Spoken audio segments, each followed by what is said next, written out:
Scorpion was such a legendary ride at Busch Gardens. However, on September 8th, 2024, the ride would close permanently. Now the biggest question everyone is asking is, what will its replacement be? Well, recently, Busch Gardens announced the introduction of Wild Oasis, a revamped family area previously known as Jungala. This new area will feature an updated version of treetop trails, a renovated Wild Surge family drop tower, and while these enhancements will elevate the area, nothing in the 2025 expansion is technically new, which is sad because we really thought this was going to be the replacement for something we've been hoping BGT was going to get for years.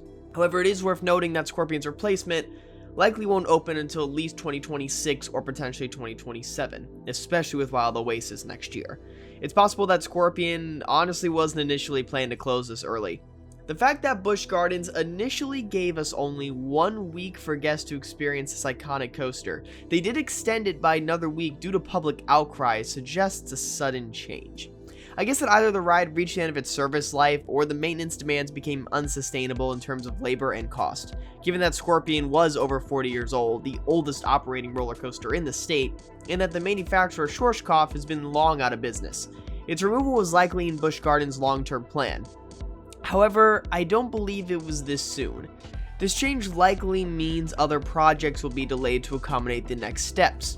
For instance, the Busch Gardens Tampa rumored Giga coaster. This has been rumored for the park for years, and where was it going to be? Where could it possibly go? There were rumors of Kumba being on the chopping block. There were rumors of Jungala being where the ride was going to go. There were rumors of Montu even being removed for it.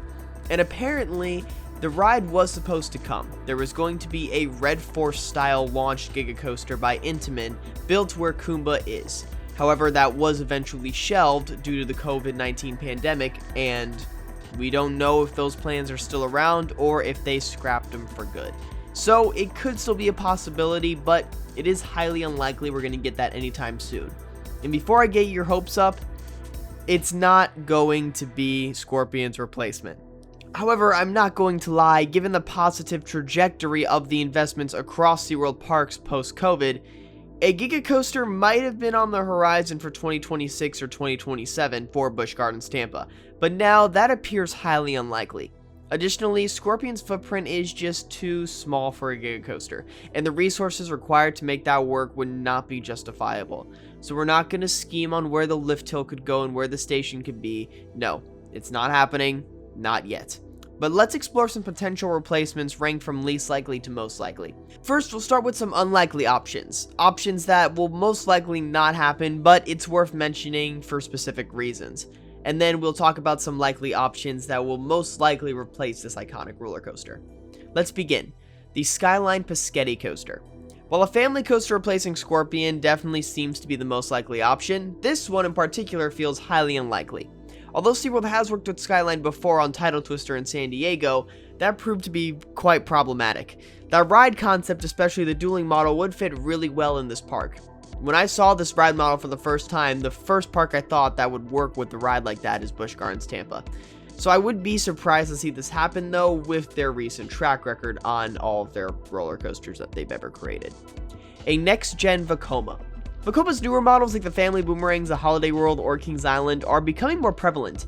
SeaWorld could opt for a new Vekoma family coaster, a family boomerang, or even something on the scale of Phonics at Fair Summerland.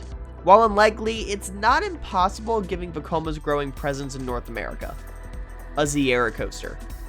Both Busch Gardens parks, Tampa and Williamsburg, feature very similar rides. You got Montu and Alpengeist, SheiKra and Griffin, Tigris and Tempesto, Grover's Alpine Express, and Air Grover. Since SeaWorld has worked with Sierra quite a bit, and there is a Sierra launch coaster over at Busch Gardens Williamsburg with Verbolten, a compact Sierra coaster launched or lift, such as one similar to Wicked at Lagoon or Impulse at Knoebels, would fit really well in Scorpion's small footprint. However, Sierra coasters are relatively rare, especially this model, making this another long shot, but it's worth keeping in the conversation. A Gerstlauer Eurofighter or Infinity Coaster. These would be some solid replacements. However, an Infinity Coaster would bring a very unique experience to Florida. But since SeaWorld hasn't collaborated with Gerstlauer before, this remains speculative. However, I would be the happiest with this addition as I believe the Infinity Coaster is the most underrated model out there. An RMC Wild Moose Coaster. SeaWorld has worked with RMC before, so an RMC Wild Moose coaster is possible. RMC is heavily trying to push this model. You could even call it Iron Gwazi Jr., since it would be basically next to Gwazi and you could see it clear as day. It would be a great addition and it would fit the compact space really well, but it's highly unlikely Busch Gardens Tampa debuts this kind of prototype model. Finally, some sort of dark ride. Perhaps the park could invest in an indoor attraction like a dark ride. Given the frequent weather issues in Florida, this would be the smartest addition by far, providing guests some more indoor options as that is non-existent at Busch Gardens. When weather comes, the whole park essentially has to shut down. SeaWorld Orlando is getting a flying theater for 2025, so you could easily build a show building there and add the same thing to Busch Gardens, or you could add another sort of trackless dark ride, kind of like Empire of the Penguin, more of a standard dark ride. You have a lot of options here. Now let's get to some more likely options. A B&M family launch coaster. Following the success of Penguin Trek at SeaWorld, a similar addition would fit Busch Gardens Tampa really well. If you had that B&M duo of Phoenix Rising and a Penguin Trek type ride in Pantopia, it would be perfect. However, they usually like to build separate models at SeaWorld and Busch Gardens, so I'd be shocked if a clone or similar ride went to its sister park. But it's worth talking about. A mock spinning coaster.